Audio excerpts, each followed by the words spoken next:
sponsors, but in particular Texas. Let's for Brian. Texas. Okay, so we're kind of in the home stretch here, and just a very brief introduction. And I actually was introduced to both these guys actually through Bob Frankston, who's the next speaker. And so we're really, really lucky. We started off on a note about security. It came up again in the middle of the day, and it certainly is going to come out strong and clear here. So we've got Jeff and Jim. They can introduce themselves and talk about what they're going to talk about. Followed on with Bob Frankston, and then we're going to have a really strong finish with Exita, and they're going to be talking about some pretty cool stuff too. So there you go. You have that.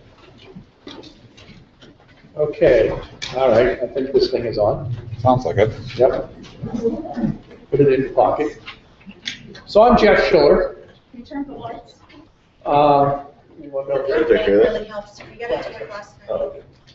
There you go. Yeah, that's quite good enough. So I work here at MIT, and for 25 years I ran the network here at MIT. I watched security problems go from misbehaving students to cyber criminals, quite the range.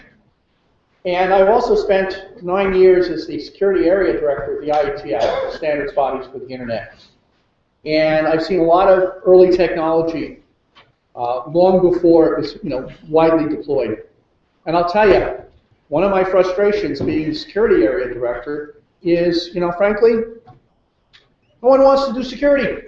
No one wants to do security because it just causes your project to take longer and cost more money.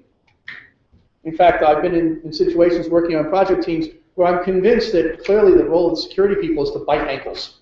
That's what we do. We walk around and we bite ankles. Because clearly we don't contribute to the bottom line. And that's because, of course, security is a negative deliverable. You don't know when you have it. You only find out when you've lost it. Just ask Target. They were a big target, weren't they? Yes, I'm saying, when they came up with that logo, what were they thinking? But anyhow, it is what it is. There's actually a Dilbert. There's a Dilbert for everything.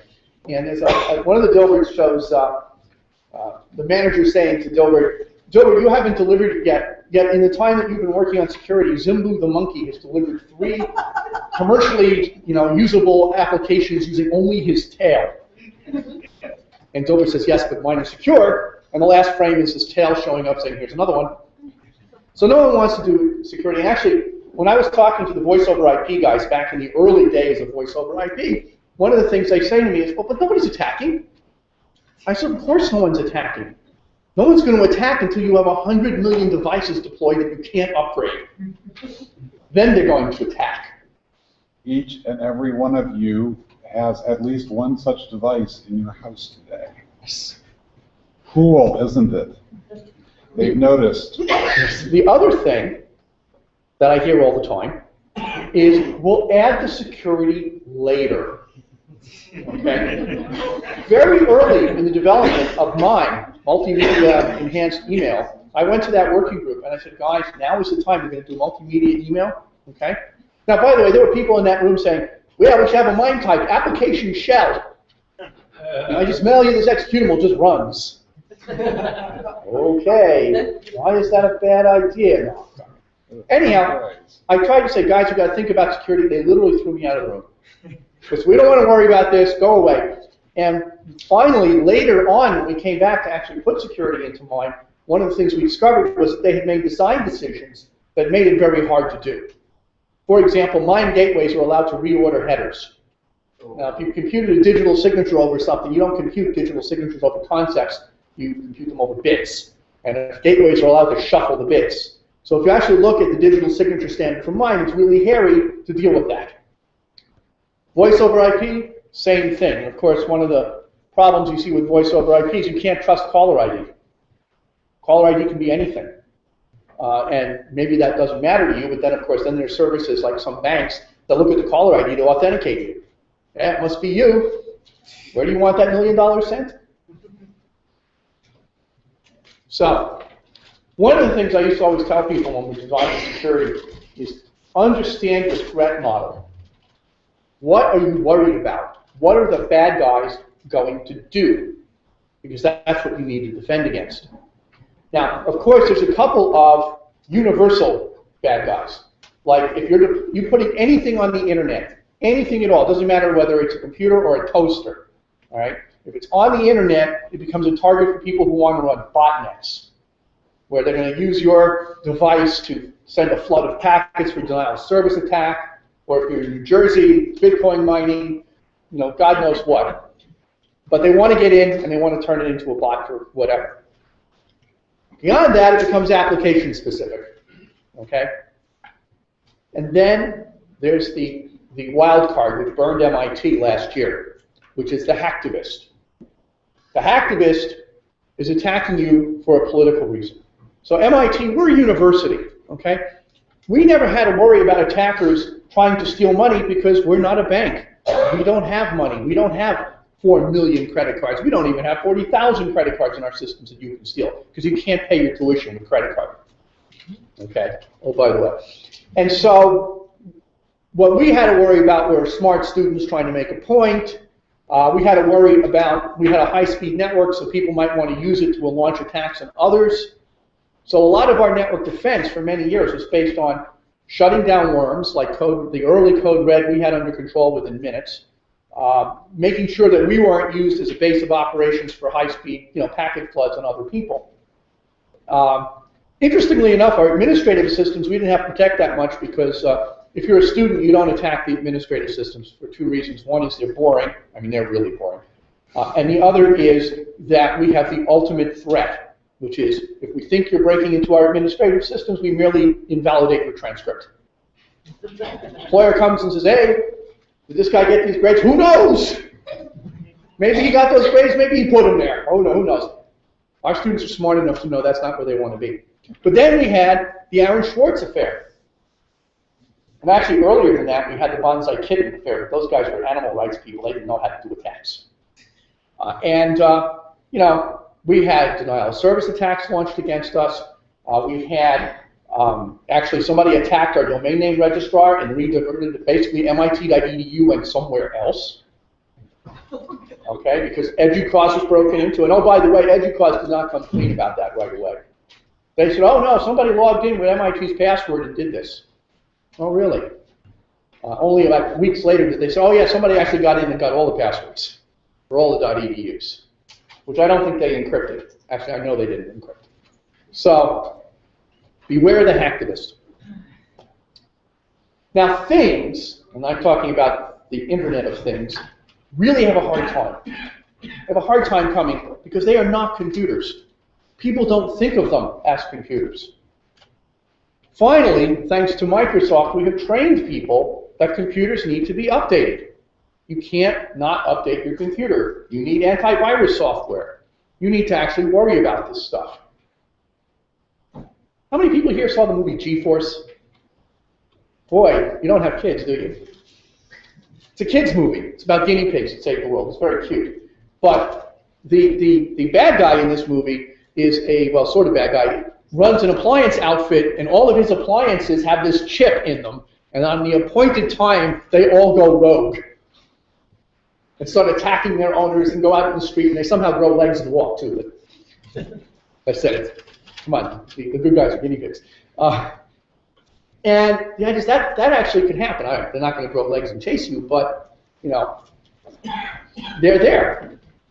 Now, these things are going to need to be updated, okay? And you're going to need to update them securely, and I actually have a few slides to talk about that.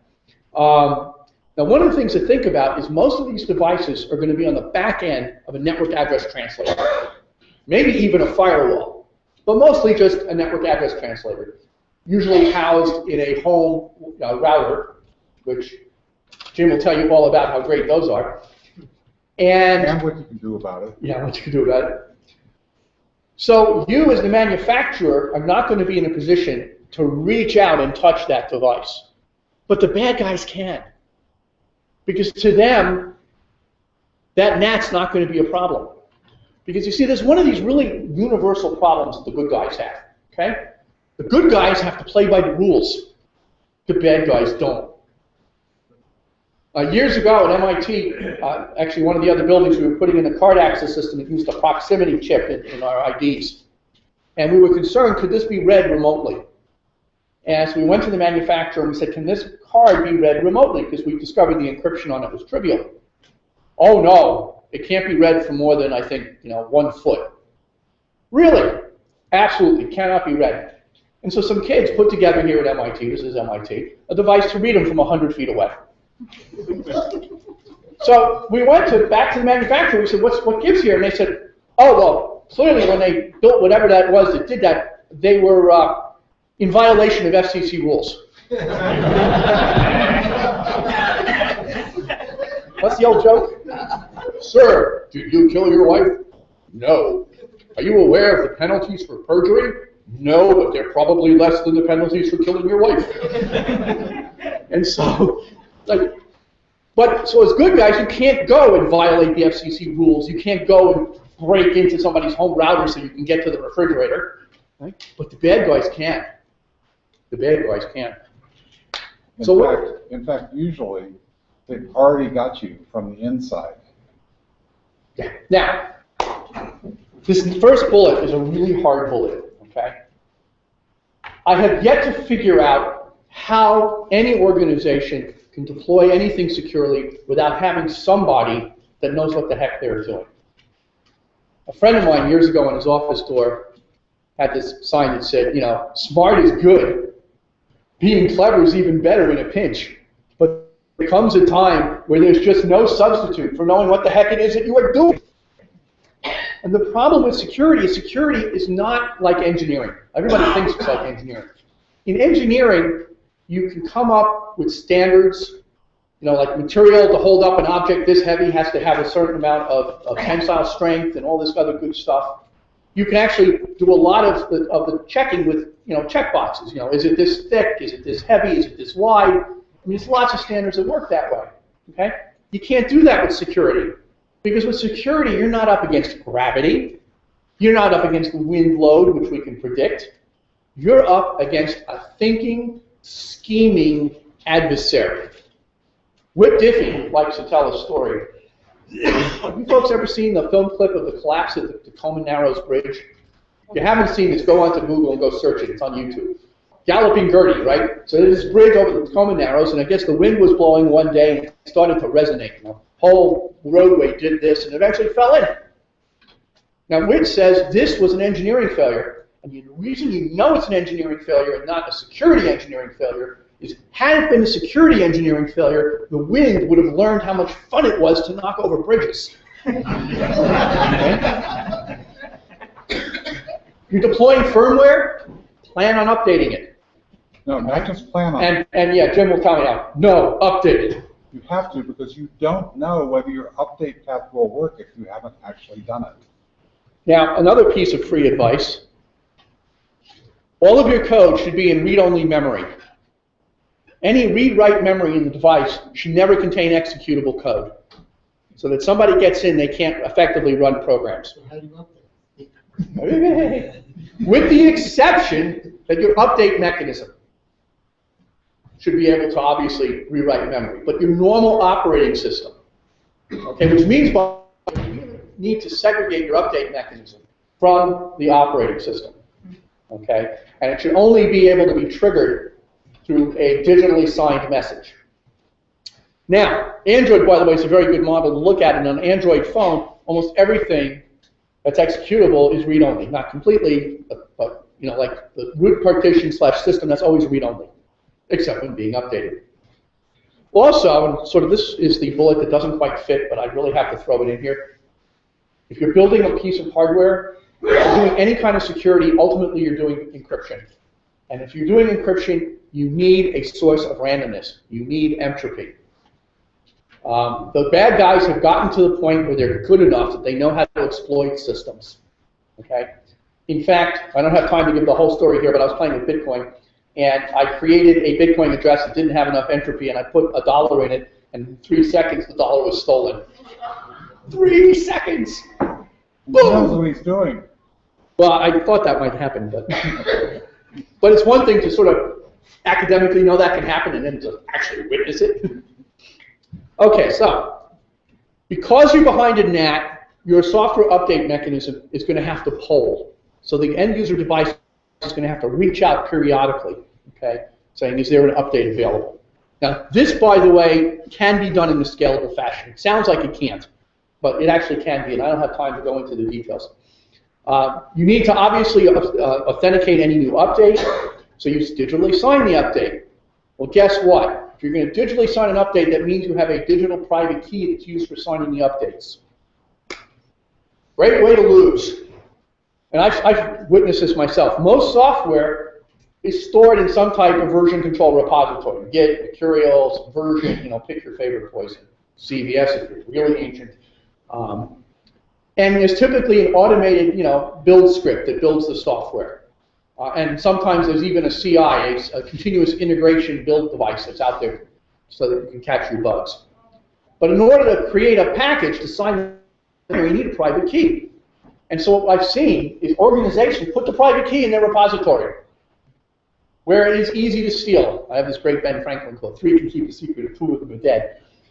There are private keys, you can go find them in GitHub. People put them in their repository, and once you upload it to GitHub, it's gone. The other thing to understand is production staff are often not very security savvy. So what some people do is they say, okay, we'll have a developer key. So what's in the source code repository is this key that's only good for development builds, and so the developers can do their thing and test. But when it comes time to actually ship the real product, we're going to sign it with the real production key. Okay? But it turns out most production staff guys are not really very security savvy. Now, I believe, remember the Secure ID breach about a year or 2 ago? All right? From what I've read and people I've talked to, I don't think they ever came out and sort of said it in so many words. It's pretty clear to me that what happened to RSA, which is a company that's doing security, they should know better, was the keys to the kingdom, as it were in the hands of the production people because they produced the actual tokens that was sent out. And they didn't protect it. And that's how it got exfiltrated or leaked. They weren't security experts. What did they do? Okay. They, ran some machine that you put the thing in and it took some probes and stuff. All right. Those who know me know that I have this thing called Jeff's laws. And one of Jeff's laws is clerical work is done by clerical workers. So if you design a system where clerical work has to be done by a senior, developer, you're going to lose. And a corollary of that is production work is done by production workers. So you actually have to design a system to protect that private key. One last slide, and then I'm going to turn the floor over to Jim. Little trick I learned from Bitcoin. There's a little bit of a nit here, which is you don't put the public key in your firmware. Because if you put the public key in the firmware, then an attacker can try to factor it or whatever the attack is on that public key system. Instead, what you embed is a hash of the public key. So an attacker who has a copy of your firmware doesn't even have the public key to attack. They just have a hash. And then when you actually distribute your signed update, the signed update contains the public key. And then what your software does is it verifies the public key by hashing it, comparing it to the stored hash that it has, and then it uses that public key to verify the actual download of the software. Which means, by the way, once you've distributed the software, you now need to distribute a new hash. And next time you're going to use another key, which is a good idea anyway. Because keys tend to rot if you keep them for too long. They rot and they leak out. And by the way, this is a general principle. So a lot of places where people put public keys, you're better off putting a private key.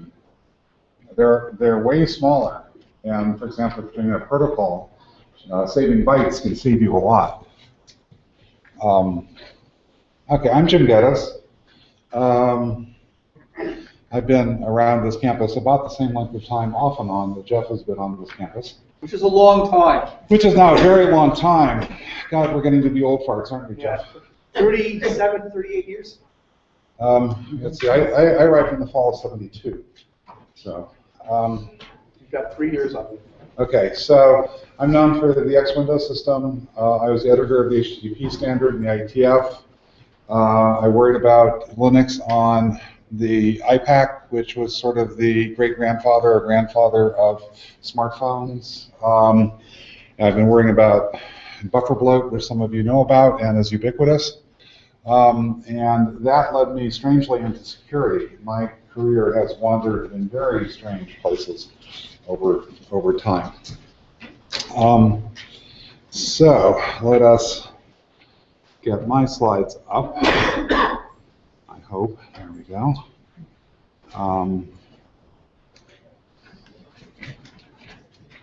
Some of you may have read this. This was Bruce Schneier published this at the beginning of January in Wired. It's an editorial. If you have not, please go read it and read it carefully. There are things in there everybody should realize and know. I instigated this article. I've never had any access to any of the Snowden stuff, thankfully, but it seemed like the right way to get attention on this problem. And with anything, I wish we'd gone one more round of editing on it, but I concur with it's there to at least the top 2 or 3 orders, 2 or 3 bits at a minimum there. And unfortunately, the situation is actually in many ways worse than that. The title is a little bit flamboyant. That's probably Wired's fault. I don't know. Almost simultaneously with the publication was within a day or two of that event of Bruce's article, which I helped him with and gave him most of the information in it for. The TAO attack catalog came out. I don't think that's a coincidence at all. What? That's the catalog of attacks from 2008 that our friendly people like GCHQ and NSA have been doing to things. For various reasons, the 2008 date is also not a coincidence, having to do with something I won't go into at all. But that gives you an idea of how good.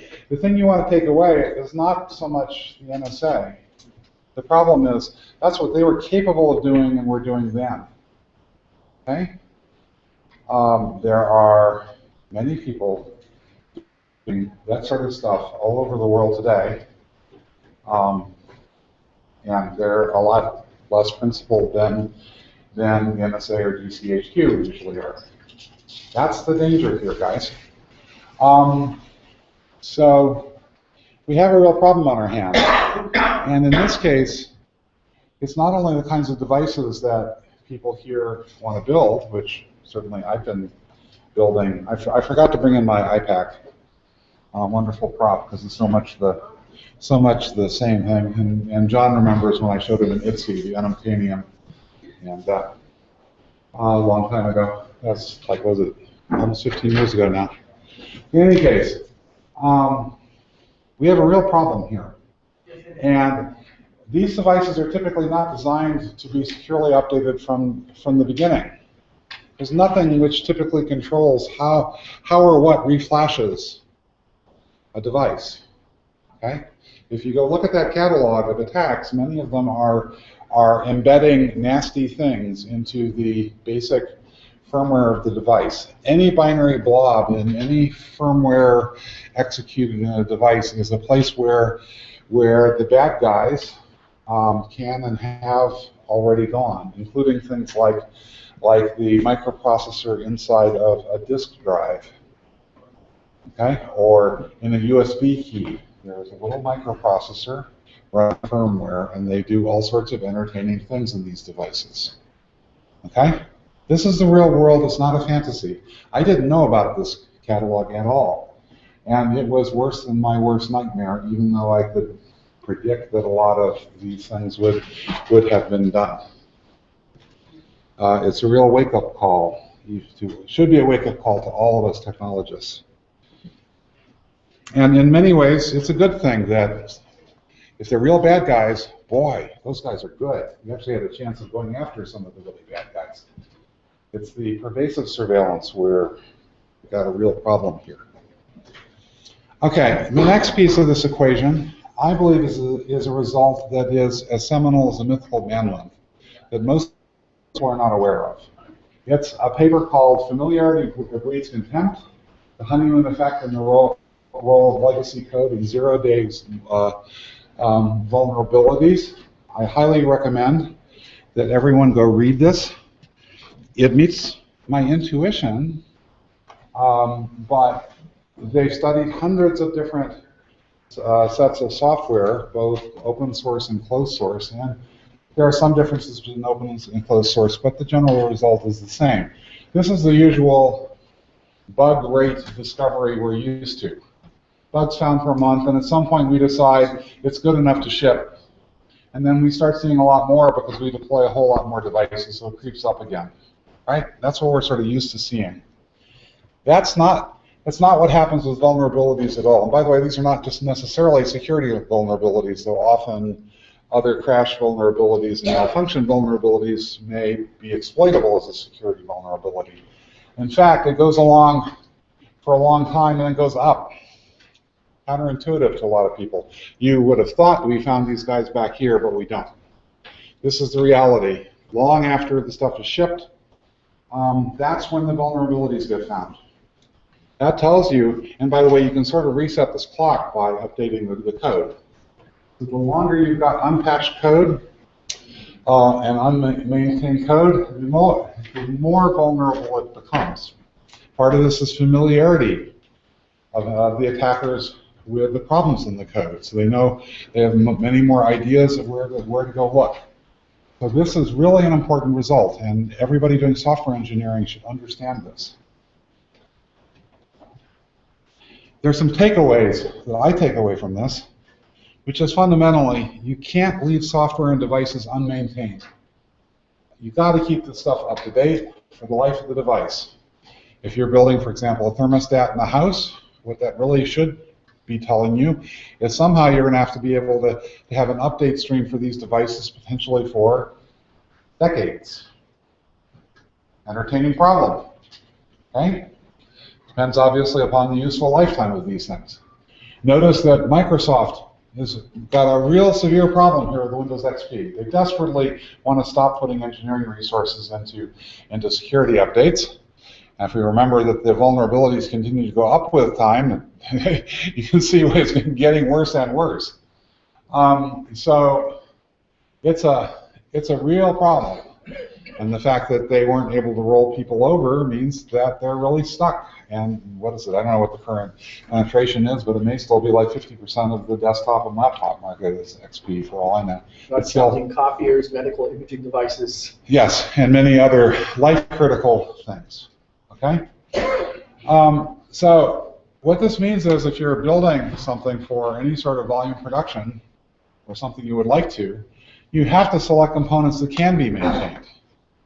Okay?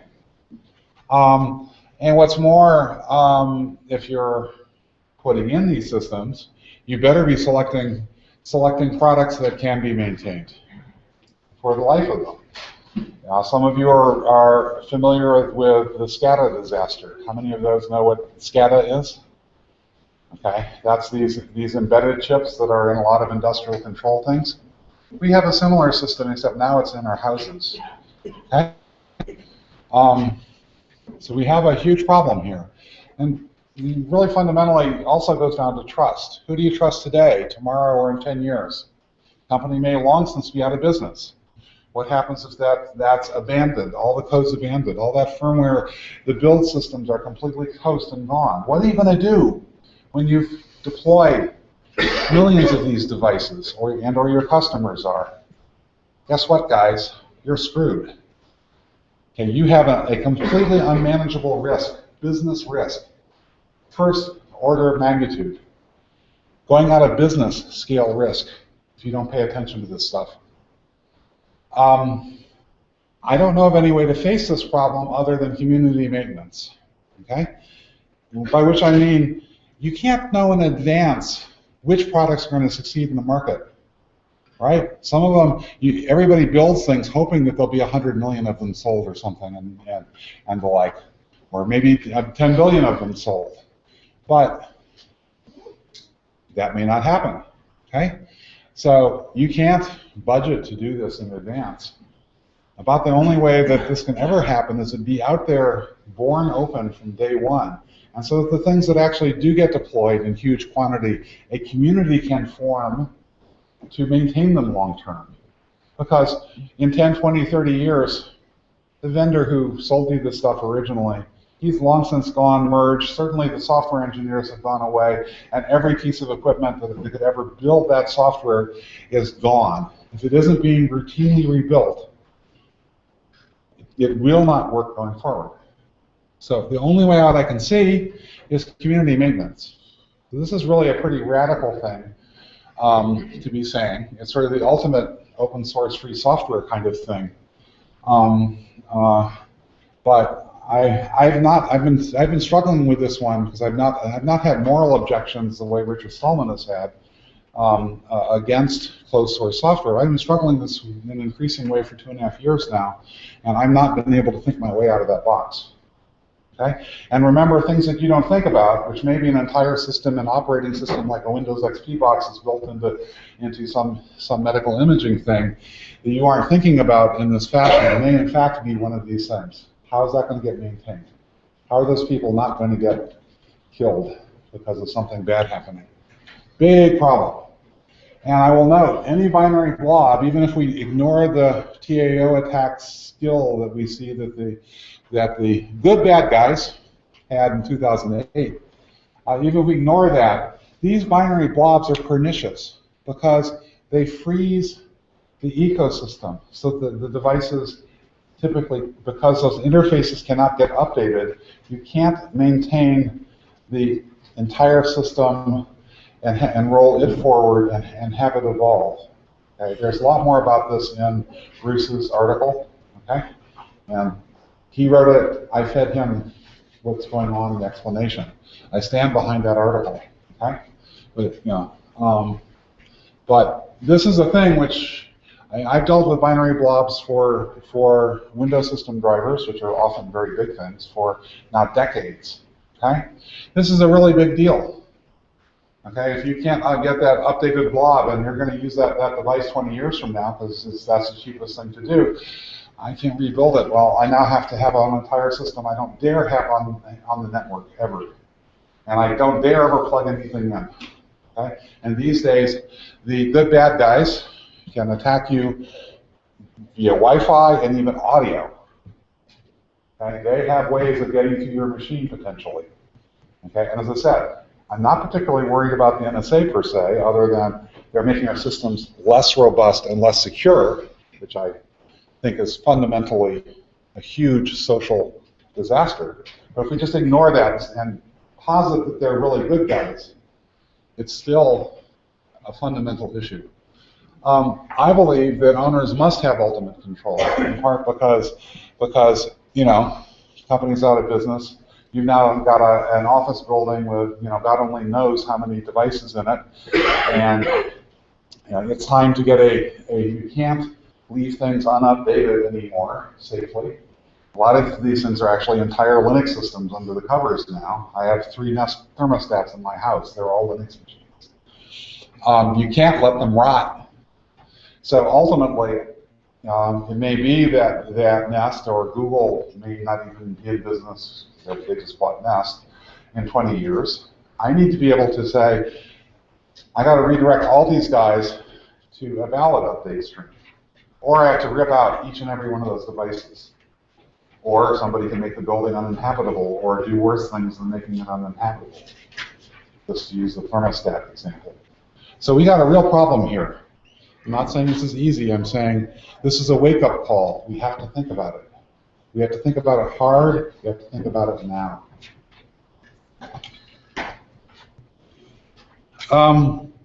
This is sort of a surprising result. Those of you, how many of you know who RMS is? That's Richard Stallman, and he's known for free software and the GNU public license. Many people commercially have been against what's called the GPL3 because of what is called TiVoization, which basically requires that if you have something that which has GPL3 software in it, that the end user be able to get at that and potentially even rebuild what's in it in various ways.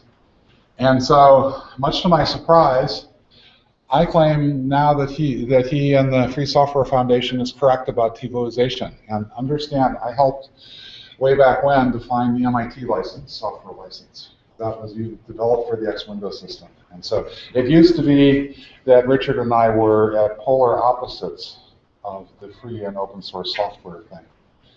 However, Richard focused on the liberty piece, free as in libre, right? Liberty. The problem is that there's two other major things that are fundamental, which is life and the pursuit of happiness. Do you want a paranoid friend or a sibling thinking correctly that everything they ever say is being recorded? Or do you want to have a secret in your head you dare not say in a place where there might be a microphone because you know how dangerous it is? Do you know how inhibiting that is to try to get things fixed? I've lived that. You don't want to ever be there, guys. So I claim it's life, liberty, and the pursuit of happiness. Life is even more fundamental than liberty in many ways. Whether it's enforceable by a software license is really orthogonal to the basic principle. Okay? And it's a funny result I've found, and I've been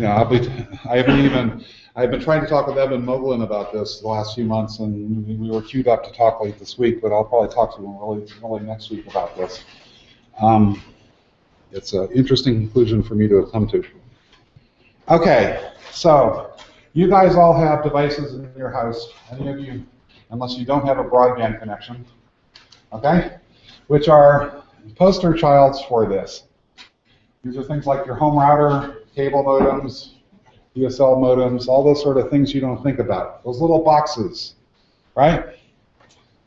They usually have no update stream whatsoever. In principle, sometimes they're updatable, but have never been updated.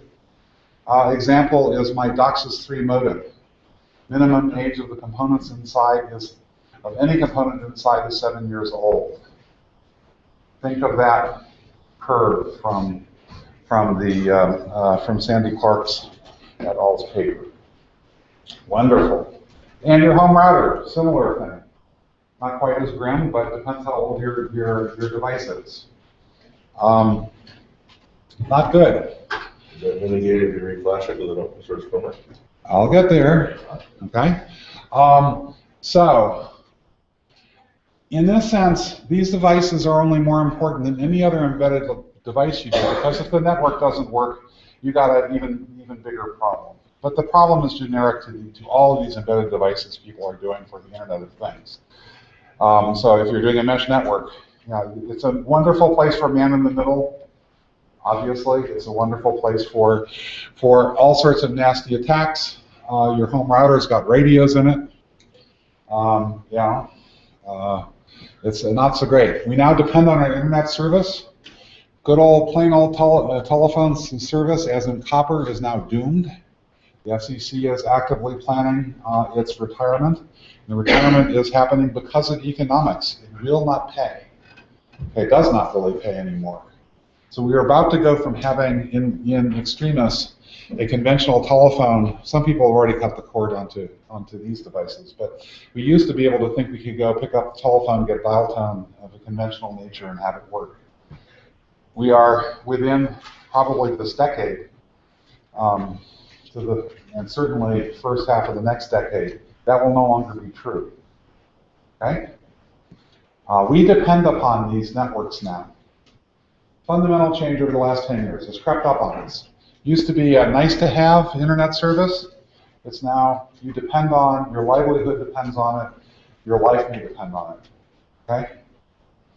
So this is a big, big deal. There was Henning Schultzreen gave a wonderful talk at the IETF a couple of IETFs ago. It was a wake-up call to the IETF about it's time for the internet to grow up, because the alternative networks that we relied on to even debug the network when it's failing won't be there in 5 to 10 years, right? It won't exist. So, the things that we used to think, well, we can sort of cheat, we can't cheat on anymore. We have to do it right. That's true for all this technology. Okay? And it's true for the devices that many of you guys want to build. Okay, so having, I hope, gotten you a little bit concerned. And by the way, just to make it personal, economic incentive. One of the things that's known is that there's 4.5 million home routers in Brazil that are owned for financial fraud. They're doing man-in-the-middle attacks on DNS, redirect you from your bank or whatnot. I don't know what's going on in this country. I've had an entertaining report I haven't had time to pick up on of somebody saying they found a really huge botnet. Okay? The bad guys are ahead of us, right? And this is very real. It's already happening. Go to the Schneier article, but I think that's the tip of a much bigger iceberg, is my educated opinion. Okay, so OpenWrt is the best of the open source router projects.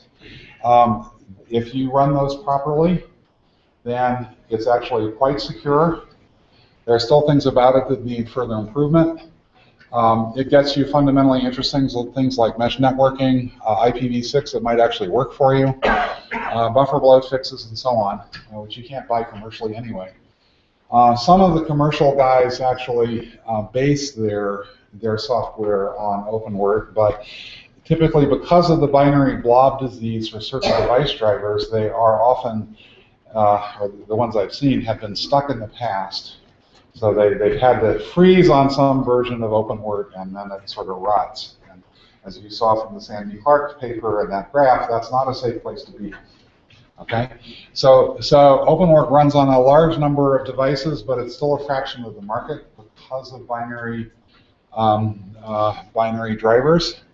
The people who have DSL are in the worst trouble because Broadcom has the biggest single monopoly there. If you're designing hardware, you should understand what we did at OLPC to give us a place to stand to secure the basic firmware. We use what's called open firmware. It is open firmware, and it costs us, in today's hardware, about 26 cents to have a place to stand for the initial boot code for the machine. And it could be down to 0 cents if you believe the silicon vendors to actually do what they claim. Unfortunately, as we've now learned over the last 6 months, sometimes changes can be made that you can't even see in a microscope on a chip. But it's cheap to do something like that. That has a lot of the interesting technology, including being able to update tons of things at the same time, and so on. And as Jeff said, security is difficult to impossible to retrofit. It's way cheaper to worry about this now than later, particularly when it might bankrupt you after you've shipped 100 million devices. You get caught as negligent. You just, you better understand what the proper state of the art is, or you have a negligence problem. The Android people have done pretty well at that. I'm not as familiar with the Apple stuff. There are things about Android I don't like, but I'll talk to a guy I now know who's in a position at Google maybe to do something about the things I don't like. You got to think. Okay, this is not something that you can just wave a wand, do check boxes. We do the following end standards, and you're done. This is not that kind of a situation at all. You have to think about it. Okay, I'll leave you with a meme to spread. Friends don't let friends run home routers with factory firmware. Okay, I mean that. Yeah, install OpenWrt or ZeroWrt, which is the bleeding edge build of OpenWrt that some of us work on that goes beyond what OpenWrt can do on some of the hardware that OpenWrt supports.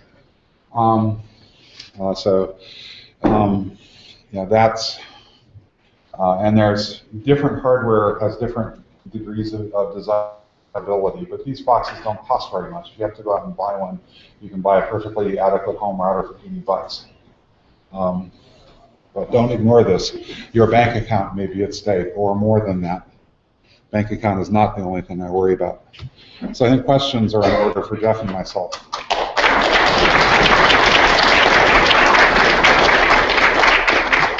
Yes, sir. The routers that I can buy, say, at Venture Center, that I find just on the OpenWork site. There's a ton of, there's a huge number of them. The most desirable from my point of view are the ones which have the Atheros 9000 series Wi-Fi chips, because they have only a very small binary blob, and it's a hard MAC radio. It works pretty well. But yeah, it's so the particular things we run serial word on are the most desirable, but they're getting a little bit hard to get, and we're trying to figure out what next hardware platform to get. The things we run serial word on, that also run open word on, have effectively no binary blobs anywhere. There's at least one, guy in the back. The big issue is whether they keep up or not. Historically, DWRT has not kept up with Linux and/or the other software development. They tended to live in the past. Again, remember that plot from Sandy et al.'s paper. Okay, so I'm not saying it's bad. It's probably better than commercial stuff, but I would recommend people actually go to OpenWord for that reason. DWRT and DWRT is much more likely, at least historically, to be accepting binary blob device drivers, which keeps you stuck in the past. I'm not trying to say that, it's just helping understand the difference and why we work with, as part of the OpenWord project and our work. Yes, sir. So all these routers you're recommending to run OpenWord on them, they violate your principle of only allow assigned code on the device? Well, at this point in time, we have, the biggest issue is it does take a footprint. So we have signed package updating working. We don't have code in OpenWord and serial word yet to swap out securely the base image. But the things on top, like your Samba, your file service server, which is often as critical but things, they can potentially be updated on the fly with signed package. This project needs lots of help. You open source hackers in this crew, which there are quite a few of them. This is a place where that project needs lots of help, and a great place to contribute that will help everybody. And it has capabilities way beyond the commercial market. So, for example, in serial work, we have progress. So there's about 2 or 3 different mesh networking protocols that are just available there by default. You just play with them and go to town and the like. Maybe just one more question, and if there are any others. He's already asked a question, so we'll get somebody else. So lots of telecom companies, when take internet service, they force their router they force their or GTSL mode. Yeah, it's a. Or the FiOS mode, only which contains a router already, and it's nearly impossible to set it. So how do you deal with that? I'm dealing with that at the political layer. Layer 8 or something is the ultimate way to deal with that. But more practically, if you're stuck with, for example, if you have FiOS, you get this horrible action tech. You can often put these into pass-through mode, and I put them into pass-through mode, disable the radio in them, and run some other router for your real thing. That's what I did. That's probably the best you can get, but that at least gets that box off of your local network, off of your air, for example, where it can, who knows what it's doing, right? So this is going to take a huge amount of effort to clean up, and I'm making some progress barely at making people aware that the swamp has to get drained. It's an immense swamp. Filled with alligators. Yeah, filled with alligators of all sorts. There's one more threat you didn't mention, the human vector. That people will just, you call somebody up and tell them to do something, and they'll solve the software. Well, at the moment, they're it's less likely to work with an open source one because they won't know what to tell you to do. Sure. Well, that's one of my protections, is running strange things. Right. But I will say, he did tell me he wants to. You specifically want to do some of the more advanced stuff that we're doing. So Serial Word, the way to think about Serial Word is not as a fork. It's an advanced build that's going in some even more advanced ways than OpenWord can currently make their default configuration. We push everything we can immediately into OpenWord, but you have to go read about Serial Word to understand the differences. Okay, round of applause.